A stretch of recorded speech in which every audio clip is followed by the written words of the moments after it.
जब रात अपने सबसे गहरे मौन में उतर चुकी होती है, जब संसार की बाहरी आवाजें नहीं बल्कि मनुष्य के भीतर का शोर भी थककर शांत होने लगता है, जब शरीर सोया होता है लेकिन चेतना पूरी तरह लुप्त नहीं होती, ठीक उसी समय रात के 3 बजे से 4 बजे के बीच वो क्षण आता है जिसे हमारे अर्षियों ने ब्रह्म मुहूर्त कहा और जिसे सामान्य समय की तरह समझना सबसे बड़ी भूल है।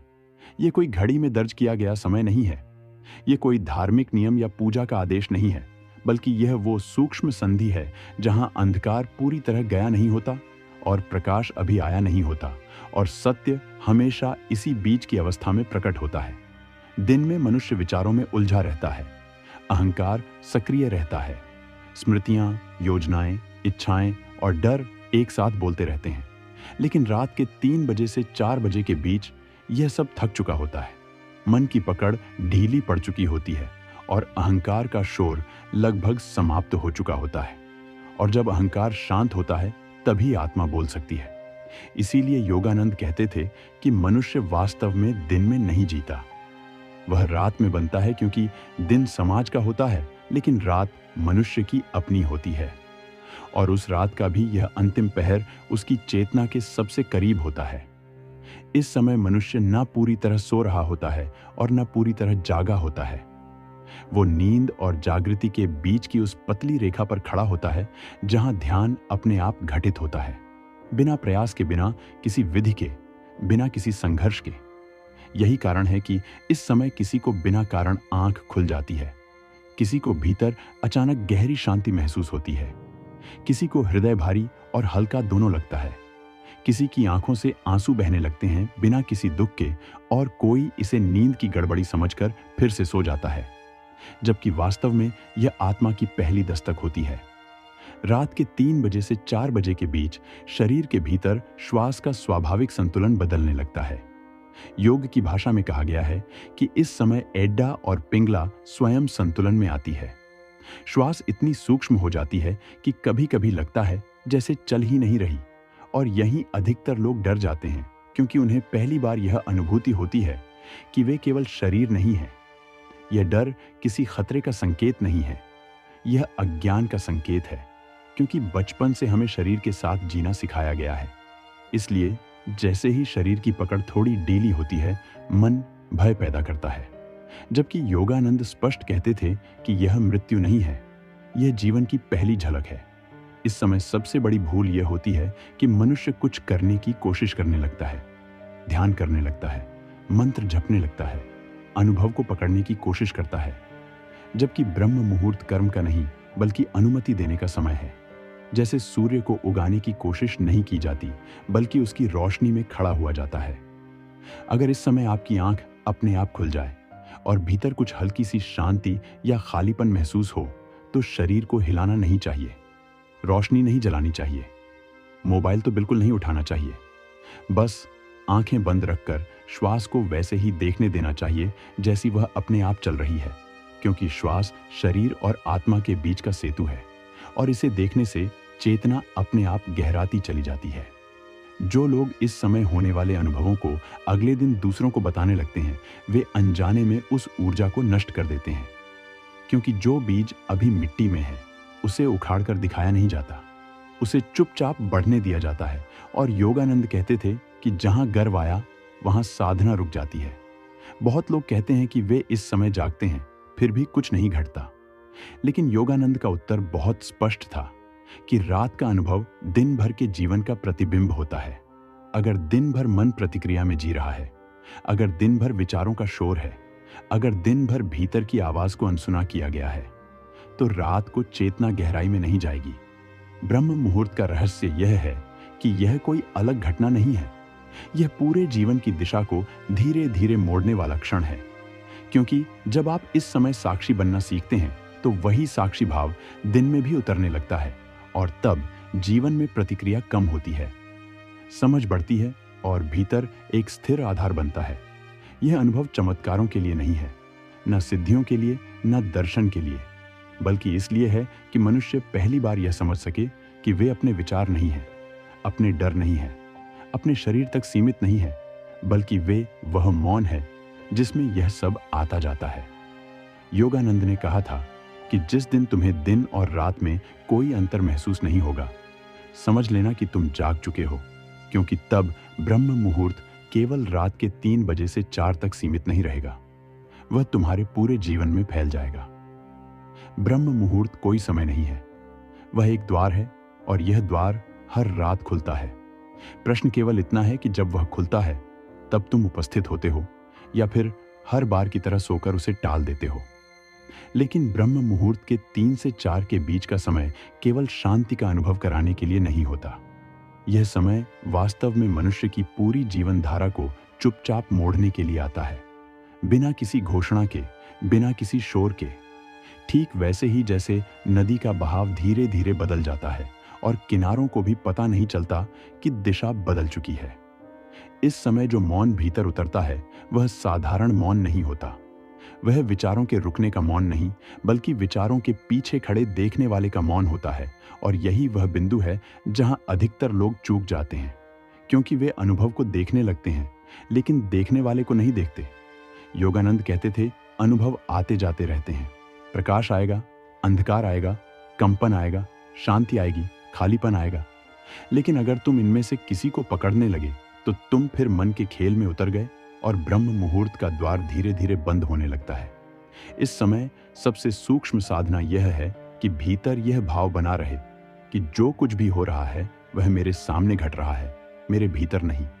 क्योंकि जिस क्षण तुमने किसी अनुभव को मेरा कहा, उसी क्षण अहंकार ने नया रूप ले लिया। बहुत लोग इस समय यह सोचने लगते हैं कि मेरे साथ कुछ विशेष हो रहा है, मैं दूसरों से अलग हूं, मैं साधना में आगे बढ़ रहा हूं।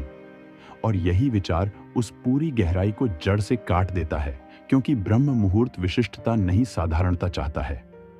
योगानंद ने कहा था, जो स्वयं को साधारण समझ लेता है उसी के साथ असाधारण घटता है, और जो स्वयं को विशेष समझने लगता है उसके साथ कुछ भी नहीं घटता। इस समय एक और बहुत गहरी प्रक्रिया चलती है जिसे सामान्य मन समझ नहीं पाता। रात के 3 बजे से 4 बजे के बीच मनुष्य के पुराने संस्कार, पुराने डर, पुरानी प्रतिक्रियाएं थोड़ी ढीली पड़ जाती हैं। जैसे बर्फ सूरज की पहली किरण में नरम होने लगती है, और इसी कारण इस समय दिया गया छोटा सा संकेत पूरे जीवन को प्रभावित कर सकता है। यही कारण है कि प्राचीन काल में गुरु अपने शिष्यों को इस समय किसी उपदेश में नहीं उलझाते थे, कोई ज्ञान नहीं देते थे। वे केवल इतना कहते थे कि बैठो और उपस्थित रहो, क्योंकि इस समय शब्द नहीं, मौन काम करता है। अगर इस समय मन अचानक किसी पुराने डर की ओर जाए, किसी अधूरी इच्छा की ओर जाए या किसी पीड़ा की स्मृति उभर आए, तो उससे लड़ना नहीं है, उसे हटाना नहीं है, उसे सुधारना नहीं है। बस उसे भी उसी तरह देखने देना है जैसे श्वास को देखा जा रहा है, क्योंकि जो देखा जाता है वह धीरे धीरे अपनी शक्ति खो देता है। योगानंद कहते थे, अवचेतन दिन में नहीं सुनता, वह रात में सुनता है, और ब्रह्म मुहूर्त वह समय है जब अवचेतन खुला होता है, लेकिन विवेक अभी पूरी तरह सक्रिय नहीं होता। इसलिए इस समय भय या कल्पना को प्रवेश दे दिया गया तो वही जीवन भर की दिशा बन सकता है। इसीलिए उन्होंने बार बार चेतावनी दी कि इस समय किसी भी प्रकार की कल्पना, दृश्य निर्माण या जबरदस्ती की साधना से दूर रहना चाहिए, क्योंकि यह समय खाली होने का है, भरने का नहीं। आधुनिक मनुष्य की सबसे बड़ी त्रासदी यही है कि जैसे ही इस समय उसकी आंख खुलती है, वह बाहर की रोशनी जला देता है, स्क्रीन खोल लेता है, सूचनाओं के शोर में डूब जाता है, और भीतर जो सूक्ष्म द्वार खुल रहा था वह तुरंत बंद हो जाता है। योगानंद कहते थे, जिसने इस समय मोबाइल छोड़ दिया उसने आधा मार्ग पार कर लिया, क्योंकि यह समय बाहर देखने का नहीं, भीतर लौटने का समय है। धीरे धीरे अगर कोई व्यक्ति इस समय साक्षी बना रहना सीख लेता है तो एक अजीब परिवर्तन घटता है। अब यह अनुभव केवल रात तक सीमित नहीं रहता, वही शांति, वही दूरी, वही स्पष्टता दिन के कार्यों में भी उतरने लगती है। पहले जहां व्यक्ति हर बात पर तुरंत प्रतिक्रिया करता था, अब वहां एक क्षण का ठहराव आ जाता है, और वही ठहराव उसका नया बल बन जाता है, क्योंकि उसी ठहराव में सही उत्तर जन्म लेता है। योगानंद कहते थे, ध्यान का अर्थ आंखें बंद करके बैठना नहीं, ध्यान का अर्थ है जीवन को बिना बिखरे जी पाना, और ब्रह्म मुहूर्त उसी कला की पहली शिक्षा देता है। लेकिन यहां भी एक बहुत सूक्ष्म खतरा है।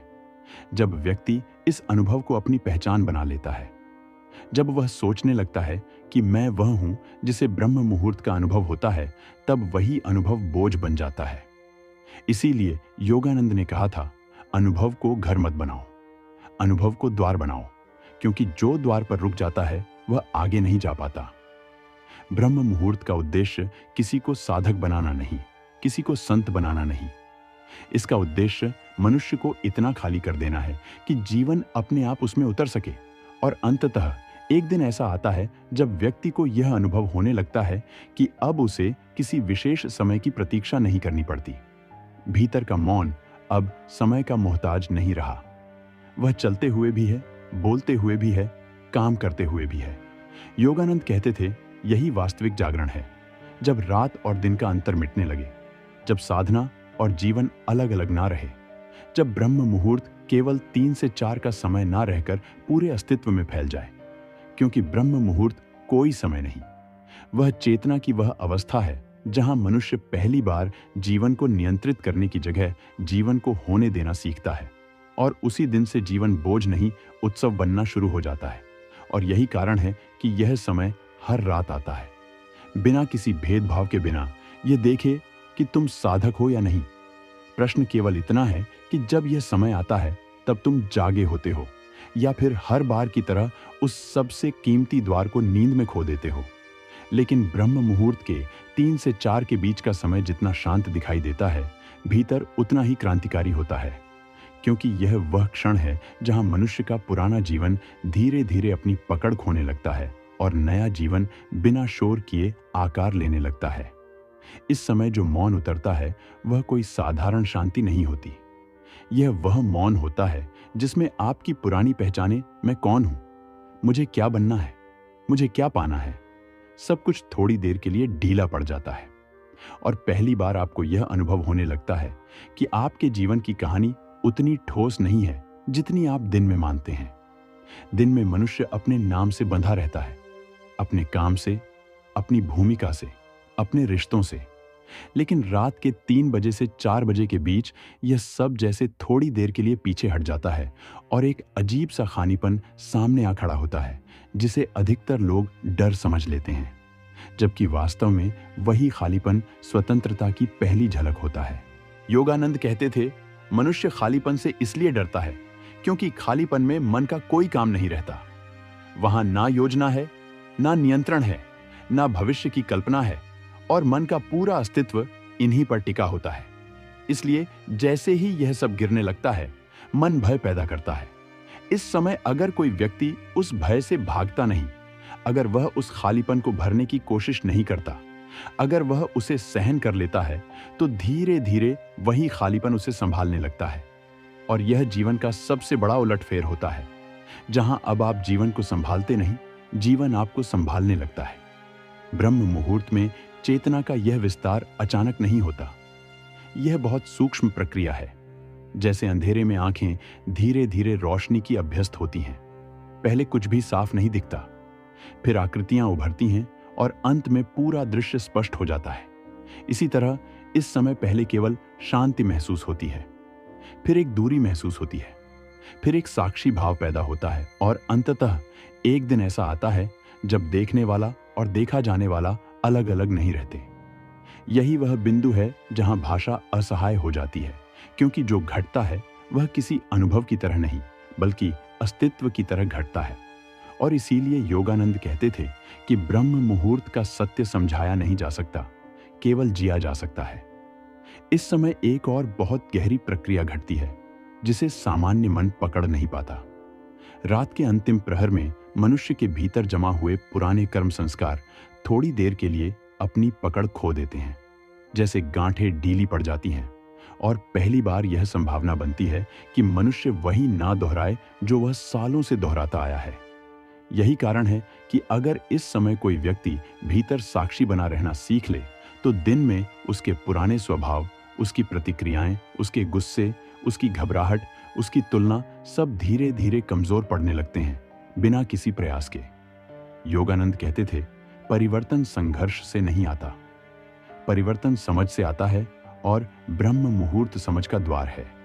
लेकिन यहाँ एक और सूक्ष्म जाल है। कई लोग इस समय होने वाले अनुभवों को आध्यात्मिक उपलब्धि समझ बैठते हैं। वे सोचने लगते हैं कि मैं आगे बढ़ रहा हूं, मैं विशेष हूं, और यही विचार इस पूरी प्रक्रिया को रोक देता है। क्योंकि ब्रह्म मुहूर्त अहंकार को मिटाने आता है, सजाने नहीं। इस समय साधक होना भी एक बाधा बन सकता है, क्योंकि जैसे ही आप स्वयं को साधक मानते हैं, आप फिर से किसी पहचान में प्रवेश कर जाते हैं, जबकि इस समय पहचान से बाहर आना आवश्यक है। योगानंद कहते थे, इस समय तुम न साधक हो, न ज्ञानी हो, न खोजी हो, तुम केवल वह हो जो है, और यही होना सबसे कठिन है। धीरे धीरे इस अभ्यास के बिना अभ्यास से एक गहरा परिवर्तन घटता है। अब व्यक्ति को यह स्पष्ट होने लगता है कि जीवन को हर समय नियंत्रित करने की आवश्यकता नहीं है। हर उत्तर तुरंत नहीं चाहिए, हर प्रश्न का समाधान शब्दों में नहीं होता, और यही समझ व्यक्ति को जीवन के प्रति अधिक कोमल बना देती है। वह कठोर नहीं रहता, न अपने लिए न दूसरों के लिए, क्योंकि उसने अपने भीतर उस स्थान को देख लिया होता है जहां सब कुछ बिना संघर्ष के टिक सकता है। इसलिए सच्चा ब्रह्म मुहूर्त का प्रभाव यह नहीं है कि आप रात में क्या अनुभव करते हैं, बल्कि यह है कि दिन में आप कैसे जीते हैं। क्या अब आप पहले से थोड़ा कम प्रतिक्रिया करते हैं? क्या अब आप सुनने में थोड़े बेहतर हो गए हैं? क्या अब आप हर बात को व्यक्तिगत लेने से पहले ठहर पाते हैं? योगानंद कहते थे, यदि रात का अनुभव दिन को नहीं बदल रहा तो समझ लेना वह केवल अनुभव था, परिवर्तन नहीं। एक और गहरा सत्य यह है कि ब्रह्म मुहूर्त में जो मौन उतरता है वह केवल व्यक्तिगत नहीं होता, वह सामूहिक भी होता है, क्योंकि चेतना कभी अकेली नहीं होती। एक व्यक्ति का जागरण पूरे वातावरण को प्रभावित करता है, भले ही कोई इसे देखे या ना देखे। इसीलिए यह साधना केवल अपने लिए नहीं है, यह संसार के लिए है। क्योंकि जब एक व्यक्ति भीतर से शांत होता है तो वह अनजाने में कई अशांत जीवनों को स्पर्श करता है, और अंततः एक दिन ऐसा आता है जब ब्रह्म मुहूर्त किसी विशेष समय का नाम नहीं रहता, वह आपकी स्थायी अवस्था बन जाता है। तब सुबह हो या शाम, काम हो या विश्राम, भीतर वही स्थिरता बनी रहती है। योगानंद कहते थे, जिस दिन तुम्हें भीतर कोई पकड़ ना रहे, ना अनुभव की, न पहचान की, न भविष्य की, उसी दिन तुम मुक्त हो। और ब्रह्म मुहूर्त उस मुक्ति की पहली आहट है। क्योंकि ब्रह्म मुहूर्त का अंतिम रहस्य यह है कि यह तुम्हें कुछ देता नहीं, यह तुमसे धीरे धीरे सब कुछ ले लेता है। तुम्हारे डर, तुम्हारी झूठी सुरक्षा, तुम्हारी कल्पनाएं, तुम्हारी सीमाएं, और जब सब कुछ चला जाता है तब जो बचता है वही सत्य है। और यही सत्य जीवन को बोझ नहीं रहने देता, वह उसे गहरे शांत जीवंत उत्सव में बदल देता है। लेकिन ब्रह्म मुहूर्त के 3 से 4 के बीच का समय जितना शांत दिखाई देता है, भीतर उतना ही निर्णायक होता है। क्योंकि यही वह क्षण है जब मनुष्य पहली बार यह देख पाता है कि उसका जीवन वास्तव में किस आधार पर खड़ा है, और अधिकतर लोग इसी बिंदु से डरकर लौट जाते हैं। दिन में हम जिस जीवन को मैं कहकर जीते हैं वह आदतों से बना होता है, प्रतिक्रियाओं से बना होता है, स्मृतियों से बना होता है, और भविष्य की कल्पनाओं से बना होता है। लेकिन रात के इस अंतिम पहर में यह पूरा ढांचा थोड़ी देर के लिए ढीला पड़ जाता है, और मनुष्य के सामने एक प्रश्न खड़ा हो जाता है जिसे उसने कभी ईमानदारी से नहीं देखा। अगर यह सब कुछ हट जाए तो मैं कौन हूं? यह प्रश्न शब्दों में नहीं आता, यह भीतर एक खालीपन के रूप में आता है। और यही खालीपन सबसे अधिक असहनीय लगता है, क्योंकि मनुष्य ने पूरे जीवन कुछ ना कुछ पकड़कर जीना सीखा है। कोई रिश्ता, कोई भूमिका, कोई पहचान, कोई लक्ष्य। लेकिन ब्रह्म मुहूर्त में पहली बार उसे बिना सहारे खड़ा होना पड़ता है। योगानंद कहते थे कि मनुष्य का वास्तविक डर मृत्यु का नहीं होता, उसका वास्तविक डर नियंत्रण के खोने का होता है। और ब्रह्म मुहूर्त में नियंत्रण पहली बार फिसलता है। इसलिए मन घबराता है, विचार फेंकता है, डर पैदा करता है, ताकि किसी तरह उस खालीपन से बचा जा सके। लेकिन अगर कोई व्यक्ति उस डर से भागता नहीं, अगर वह उस असहजता को सह लेता है, अगर वह भीतर यह स्वीकार कर लेता है कि अभी कुछ भी पकड़ना आवश्यक नहीं है, तो धीरे धीरे वही असहजता गहरी स्थिरता में बदलने लगती है। और यही वो क्षण होता है जब जीवन की दिशा चुपचाप बदल जाती है। इस समय जो मौन उतरता है वो मन का मौन नहीं होता, क्योंकि मन तो अभी भी कहीं ना कहीं सक्रिय रहता है। यह उससे भी गहरा मौन होता है। यह अस्तित्व का मौन होता है, जहां कुछ कहने की आवश्यकता नहीं होती, कुछ समझने की आवश्यकता नहीं होती, कुछ पाने की आवश्यकता नहीं होती। यही कारण है कि इस समय कोई भी विचार अधूरा सा लगता है, कोई भी इच्छा असंगत सी लगती है, और पहली बार मनुष्य को यह झलक मिलती है कि शायद जीवन का अर्थ जोड़ने में, नहीं छोड़ने में है। ब्रह्म मुहूर्त का यह प्रभाव धीरे धीरे दिन के जीवन में उतरने लगता है। पहले बहुत सूक्ष्म रूप में, जैसे किसी परिस्थिति में प्रतिक्रिया करने से पहले एक क्षण का ठहराव आ जाना, जैसे किसी अपमान को तुरंत अपने ऊपर न लेना, जैसे किसी असफलता में भीतर का आधार ना हिलना। योगानंद कहते थे कि अगर रात का अनुभव तुम्हें दिन में थोड़ा अधिक शांत, थोड़ा अधिक स्पष्ट, थोड़ा अधिक करुणामय नहीं बना रहा, तो समझ लेना कि तुम अभी भी अनुभव को पकड़ रहे हो, सत्य को नहीं। इस समय एक और अत्यंत गहरी बात घटती है। मनुष्य के कर्म संस्कार, जो वर्षों से एक निश्चित ढंग से प्रतिक्रिया करते आए हैं, पहली बार कमजोर पड़ते हैं, और यह कोई चमत्कारी घटना नहीं होती। यह बहुत साधारण सी लगती है, लेकिन इसका प्रभाव जीवन भर चलता है। जिस व्यक्ति ने वर्षों तक हर परिस्थिति में वही क्रोध, वही डर, वही असुरक्षा दोहराई है, वह अचानक पाता है कि अब वही प्रतिक्रिया उतनी मजबूती से नहीं उठ रही, और यह परिवर्तन किसी प्रयास से नहीं आया होता, यह केवल देखने से आया होता है। यही कारण है कि योगानंद ने कहा था कि ब्रह्म मुहूर्त में सबसे बड़ी साधना देखना है, बदलना नहीं, सुधारना नहीं, नियंत्रित करना नहीं, क्योंकि जो देखा जाता है वह अपने आप रूपांतरित होने लगता है। लेकिन यहां भी एक बहुत सूक्ष्म जाल है। जब व्यक्ति यह सोचने लगता है कि अब मैं बदल रहा हूं, अब मैं पहले से बेहतर हूं, अब मैं अधिक जागरूक हूं, और जैसे ही यह विचार आता है, अहंकार नए कपड़ों में लौट आता है। अहंकार हमेशा मोटे रूप में नहीं आता, वह कभी कभी आध्यात्मिक भाषा में आता है। वह कहता है, मैं साधक हूं, मैं खोजी हूं, मैं जागरूक हूं, और यही सबसे खतरनाक रूप है, क्योंकि इसे पहचानना कठिन होता है। योगानंद कहते थे कि ब्रह्म मुहूर्त में जो व्यक्ति स्वयं को कुछ भी मान लेता है, वह उसी क्षण बाहर हो जाता है, क्योंकि इस समय केवल होना स्वीकार्य है, कुछ होना नहीं। धीरे धीरे जब यह समझ गहराती है, तो व्यक्ति यह भी देखता है कि उसका जीवन पहले जैसा बोझिल नहीं रहा। वो अभी भी वही काम करता है, वही जिम्मेदारियां निभाता है, लेकिन भीतर एक दूरी आ चुकी होती है, और वही दूरी उसे मुक्त रखती है। यह दूरी उदासीनता नहीं होती, यह समझ होती है, क्योंकि जिसने भीतर का आधार पा लिया, उसे बाहर से सहारे की उतनी आवश्यकता नहीं रहती। योगानंद कहते थे कि जिसने भीतर टिकना सीख लिया, वह संसार में और भी गहराई से उतरता है, क्योंकि अब उसे खोने का डर नहीं रहता। और अंततः एक दिन ऐसा आता है जब ब्रह्म मुहूर्त किसी विशेष समय का अनुभव नहीं रहता, वह एक स्थायी अवस्था बन जाता है। तब व्यक्ति चलता हुआ भी शांत होता है, बोलता हुआ भी स्थिर होता है, निर्णय लेता हुआ भी भीतर से जुड़ा रहता है। उस समय जीवन को बदलने की कोई जल्दी नहीं होती, किसी मंजिल तक पहुंचने की हड़बड़ी नहीं होती, क्योंकि व्यक्ति यह जान चुका होता है कि वह जिस चीज को खोज रहा था, वह कभी बाहर थी ही नहीं। यही वह बिंदु है जहां योगानंद कहते थे कि साधना समाप्त होती है और जीवन प्रारंभ होता है, क्योंकि अब कोई अभ्यास नहीं बचता, केवल स्वाभाविकता बचती है।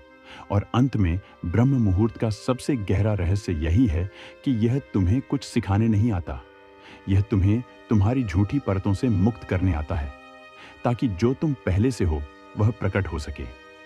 यह समय हर रात आता है, बिना किसी भेदभाव के, बिना यह देखे कि तुम इसे मानते हो या नहीं। प्रश्न केवल इतना है कि जब यह आता है, तब तुम भीतर से उपस्थित होते हो, या फिर हमेशा की तरह नींद, विचार और आदतों में खो जाते हो। क्योंकि जो व्यक्ति इस समय उपस्थित रहना सीख लेता है, वह धीरे धीरे जीवन के हर क्षण में उपस्थित होना सीख लेता है, और वही उपस्थिति वास्तविक मुक्ति है। धीरे धीरे साधक यह देखता है कि ब्रह्म मुहूर्त केवल नींद और जागरण के बीच का समय नहीं है, बल्कि यह जीवन और मृत्यु के बीच का द्वार है। जिस तरह मृत्यु में पुरानी पहचानें गिर जाती हैं, उसी तरह इस समय भी दिन की पहचानें ढीली पड़ जाती हैं। फर्क सिर्फ इतना है कि मृत्यु में यह मजबूरी होती है और ब्रह्म मुहूर्त में यह अवसर। इसीलिए प्राचीन ऋषियों ने कहा था, जो व्यक्ति ब्रह्म मुहूर्त को समझ लेता है वह मृत्यु से डरना बंद कर देता है, क्योंकि वह रोज थोड़ा थोड़ा मरना सीख लेता है। यह मरना शरीर का नहीं होता, यह उस झूठे केंद्र का होता है जिसे हम वर्षों से मैं कहते आए हैं। इस समय जब तुम चुपचाप बैठे होते हो या बिस्तर पर लेटे हुए आंखें बंद किए होते हो, तब भीतर से एक पुरानी आवाज उठती है, कुछ करो, कुछ सोचो, कुछ बनो। लेकिन अगर तुम उस आवाज का अनुसरण नहीं करते, अगर तुम केवल सुनते हो, तो थोड़ी देर बाद वह आवाज कमजोर पड़ने लगती है और पहली बार यह अनुभव होता है कि मैं आवाज नहीं हूं, मैं विचार नहीं हूं, मैं इच्छा नहीं हूं, मैं डर नहीं हूं, मैं वो हूं जो इन सब को देख रहा है। यह बिंदु अत्यंत निर्णायक होता है, क्योंकि यहीं से दो रास्ते निकलते हैं। एक रास्ता अहंकार का है, जहां व्यक्ति कहता है मैं साक्षी हूं, मैं जागरूक हूं, मैं ऊपर उठ गया हूं। और दूसरा रास्ता शून्यता का है, जहां व्यक्ति कुछ भी नहीं कहता, क्योंकि कहने के लिए कोई मैं बचा ही नहीं। योगानंद कहते थे, जो अनुभव शब्द मांगता है वह अभी पूरा नहीं हुआ, और जो अनुभव मौन मांगता है वही सत्य के करीब है। ब्रह्म मुहूर्त में यदि तुम सच में गहरे उतरते हो, तो एक समय ऐसा आता है जब भीतर कोई प्रश्न भी नहीं बचता। ना मैं कौन हूं, ना ईश्वर कहां है, ना जीवन का अर्थ क्या है, क्योंकि प्रश्न हमेशा दूरी से पैदा होते हैं और यहां दूरी गलने लगती है। इस अवस्था में व्यक्ति पहली बार यह देखता है कि उसका पूरा जीवन एक प्रकार की याचना रहा है। वह प्रेम मांगता रहा, स्वीकृति मांगता रहा, सुरक्षा मांगता रहा, ईश्वर से भी मांगता रहा। और यहीं एक बहुत सूक्ष्म रहस्य खुलता है, प्रार्थना और आदेश का अंतर। योगानंद कहते थे, जब तक प्रार्थना प्रार्थना नहीं बनती, जब तक उसमें कमी की गंध हो, और आदेश तब तक आदेश नहीं बनता जब तक वह पूर्णता से न उठे। ब्रह्म मुहूर्त में जब व्यक्ति कुछ मांगता है तो वह कंपन कमजोर होता है, लेकिन जब वह केवल उपस्थित होता है तो वही उपस्थिति आदेश बन जाती है। यही कारण है कि आर्षियों ने कहा, इस समय शब्द भी शक्ति बन जाते हैं और मौन तो उससे भी बड़ा मंत्र है। लेकिन यह शक्ति किसी को कुछ साबित करने के लिए नहीं होती। जो व्यक्ति इसे प्रदर्शन में बदलना चाहता है वह उसी क्षण इससे गिर जाता है।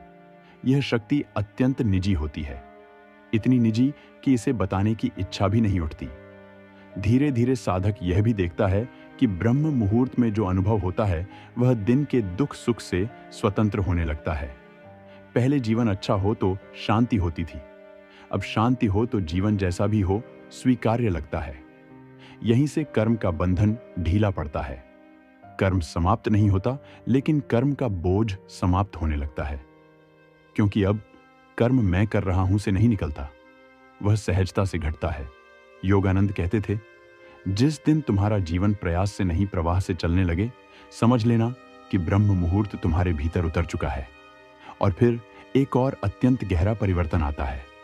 डर, जिस डर ने तुम्हें जीवन भर दौड़ाया, जो भविष्य से डराता था, जो मृत्यु से डराता था, जो अकेलेपन से डराता था, वो डर अचानक बिना कारण के कमजोर पड़ने लगता है, क्योंकि डर हमेशा भविष्य में रहता है और ब्रह्म मुहूर्त तुम्हें वर्तमान में जड़ देता है। यह वर्तमान कोई दर्शन नहीं होता, यह एक जीवित सच्चाई होती है। इस अवस्था में व्यक्ति पहली बार यह देखता है कि उसका पूरा जीवन एक प्रकार की याचना रहा है। वह प्रेम मांगता रहा, स्वीकृति मांगता रहा, सुरक्षा मांगता रहा, ईश्वर से भी मांगता रहा। और यही एक बहुत सूक्ष्म रहस्य खुलता है, प्रार्थना और आदेश का अंतर। योगानंद कहते थे, जब तक प्रार्थना प्रार्थना नहीं बनती, जब तक उसमें कमी की गंध हो, और आदेश तब तक आदेश नहीं बनता जब तक वह पूर्णता से न उठे। ब्रह्म मुहूर्त में जब व्यक्ति कुछ मांगता है तो वह कंपन कमजोर होता है, लेकिन जब वह केवल उपस्थित होता है तो वही उपस्थिति आदेश बन जाती है। यही कारण है कि ऋषियों ने कहा, इस समय शब्द भी शक्ति बन जाते हैं और मौन तो उससे भी बड़ा मंत्र है। लेकिन यह शक्ति किसी को कुछ साबित करने के लिए नहीं होती। जो व्यक्ति इसे प्रदर्शन में बदलना चाहता है वह उसी क्षण इससे गिर जाता है। यह शक्ति अत्यंत निजी होती है, इतनी निजी कि इसे बताने की इच्छा भी नहीं उठती। धीरे धीरे साधक यह भी देखता है कि ब्रह्म मुहूर्त में जो अनुभव होता है वह दिन के दुख सुख से स्वतंत्र होने लगता है। पहले जीवन अच्छा हो तो शांति होती थी, अब शांति हो तो जीवन जैसा भी हो स्वीकार्य लगता है। यहीं से कर्म का बंधन ढीला पड़ता है। कर्म समाप्त नहीं होता, लेकिन कर्म का बोझ समाप्त होने लगता है, क्योंकि अब कर्म मैं कर रहा हूं से नहीं निकलता, वह सहजता से घटता है। योगानंद कहते थे, जिस दिन तुम्हारा जीवन प्रयास से नहीं प्रवाह से चलने लगे, समझ लेना कि ब्रह्म मुहूर्त तुम्हारे भीतर उतर चुका है। और फिर एक और अत्यंत गहरा परिवर्तन आता है, डर। जिस डर ने तुम्हें जीवन भर दौड़ाया, जो भविष्य से डराता था, जो मृत्यु से डराता था, जो अकेलेपन से डराता था, वो डर अचानक बिना कारण के कमजोर पड़ने लगता है, क्योंकि डर हमेशा भविष्य में रहता है और ब्रह्म मुहूर्त तुम्हें वर्तमान में जड़ देता है। यह वर्तमान कोई दर्शन नहीं होता, यह एक जीवित सच्चाई होती है। इस अवस्था में व्यक्ति पहली बार यह देखता है कि ईश्वर कोई सत्ता नहीं है, कोई आकृति नहीं है, कोई निर्णय करने वाला न्यायाधीश नहीं है। ईश्वर वह मौन है जिसमें तुम स्वयं को भूल जाते हो।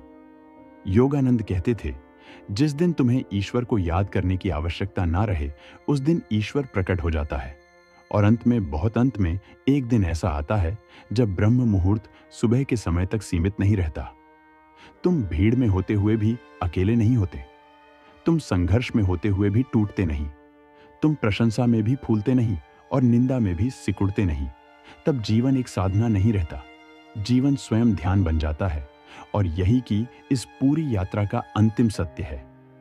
ब्रह्म मुहूर्त तुम्हें सफल नहीं बनाता, यह तुम्हें सिद्ध नहीं बनाता, यह तुम्हें विशेष नहीं बनाता, यह तुम्हें सत्य बना देता है।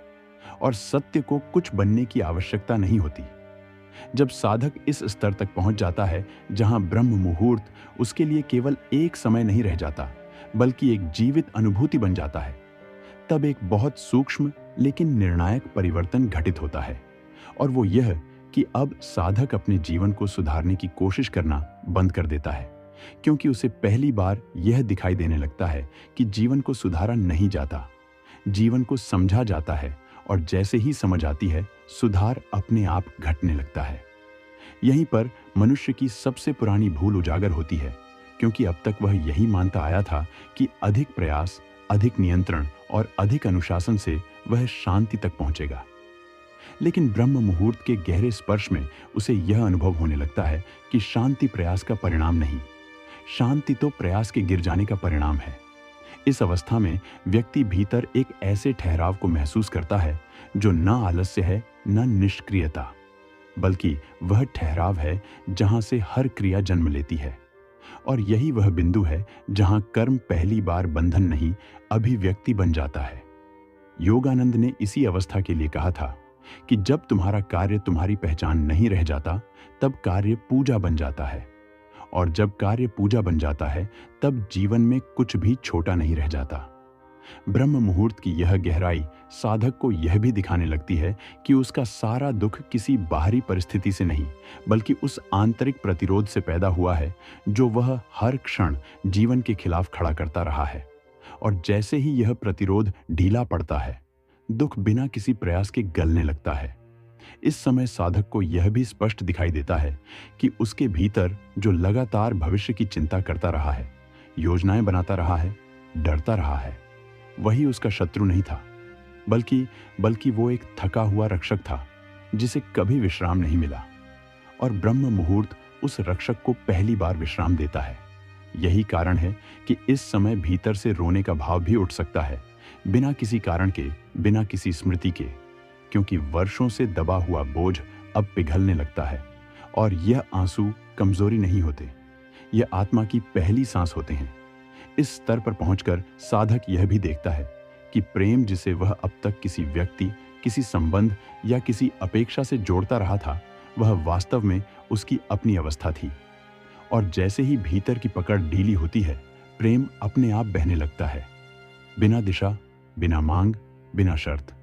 योगानंद कहते थे, जब तुम किसी से प्रेम करते हो तो अभी तुम प्रेम नहीं हो, लेकिन जब तुम्हें किसी की आवश्यकता नहीं रहती और फिर भी हृदय खुला रहता है, तब समझो कि प्रेम जाग गया। ब्रह्म मुहूर्त की यह अवस्था साधक को मृत्यु के प्रति भी एक नई दृष्टि देती है, क्योंकि अब मृत्यु अंत नहीं लगती, अब वह केवल एक और परिवर्तन लगने लगती है। ठीक उसी तरह जैसे हर रात पुरानी पहचानें गिरती हैं और हर सुबह नई पहचानें बनती हैं। इस बोध के साथ जीने वाला व्यक्ति जीवन में जोखिम से नहीं डरता।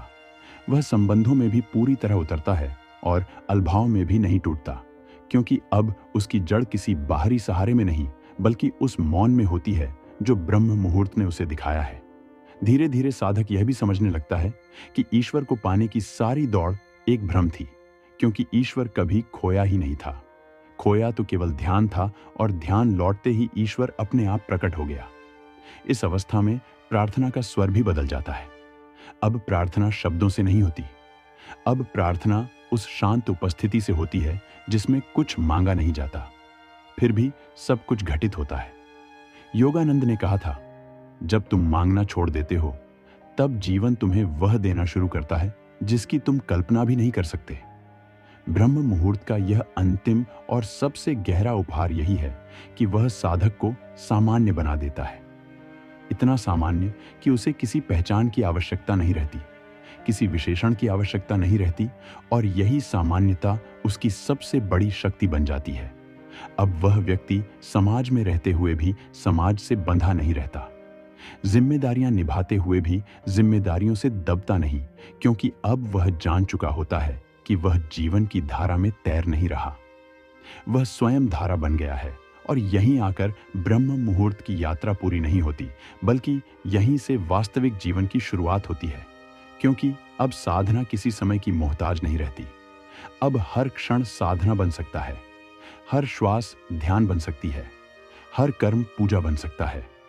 अंततः एक दिन ऐसा आता है जब व्यक्ति यह भी भूल जाता है कि उसने कभी ब्रह्म मुहूर्त के बारे में कुछ जाना था, क्योंकि जो सत्य बन जाता है उसे याद रखने की आवश्यकता नहीं होती, और यही विस्मृति सबसे बड़ी सिद्धि होती है। और तब जीवन से कोई प्रश्न नहीं बचता, कोई शिकायत नहीं बचती, कोई आग्रह नहीं बचता, केवल एक गहरी स्वीकृति बचती है, और उसी स्वीकृति में वह मौन मुस्कान जन्म लेती है जिसे आर्षियों ने आनंद कहा था।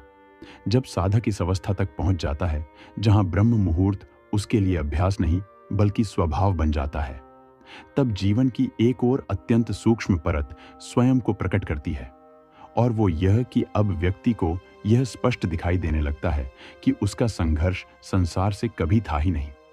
उसका संघर्ष तो हमेशा अपने ही मन से रहा है, और जैसे ही यह सत्य भीतर उतरता है, संघर्ष बिना किसी युद्ध के समाप्त होने लगता है। इस बिंदु पर साधक पहली बार यह अनुभव करता है कि वह वर्षों से जीवन को जीतने की कोशिश करता रहा, परिस्थितियों को बदलने में ऊर्जा लगाता रहा, लोगों से अपेक्षाएं जोड़ता रहा, और ईश्वर से भी कहीं ना कहीं सौदे करता रहा। लेकिन ब्रह्म मुहूर्त की इस गहराई में उसे यह बोध होता है कि जीवन को जीतने की कोई आवश्यकता ही नहीं थी, क्योंकि जीवन कभी विरोध में था ही नहीं। यहीं से भीतर एक अद्भुत सहजता जन्म लेती है, ऐसी सहजता जो आलस्य नहीं है, ऐसी सहजता जो पलायन नहीं है, बल्कि वह सहजता है जिसमें मनुष्य पूर्ण रूप से उपस्थित होता है, बिना तनाव के, बिना भय के, बिना किसी छुपे हुए एजेंडे के। योगानंद ने इस अवस्था को अप्रयास चेतना कहा था, जहां व्यक्ति कार्य करता है लेकिन करता हुआ नहीं लगता, बोलता है लेकिन बोलने वाला नहीं बचता, चलता है लेकिन चलने की कोई हड़बड़ी नहीं रहती। ब्रह्म मुहूर्त का यह गहरा प्रभाव साधक को यह भी दिखाता है कि उसकी पहचान, जिसे वह अब तक नाम, पद, संबंध और उपलब्धियों से बनाता रहा था, वह वास्तव में एक अस्थायी संरचना थी। और जैसे ही वह संरचना ढीली पड़ती है, भीतर एक ऐसा विस्तार महसूस होता है जिसे शब्दों में बांधना लगभग असंभव हो जाता है। इस विस्तार में व्यक्ति अकेला नहीं लगता, बल्कि पहली बार उसे यह अनुभव होता है कि वह कभी अकेला था ही नहीं। अकेलापन तो केवल उस भ्रम का नाम था जिसमें वह स्वयं को सीमित मान बैठा था। इस अवस्था में साधक का संबंध संसार से भी बदल जाता है। अब वह लोगों को बदलने की इच्छा नहीं रखता,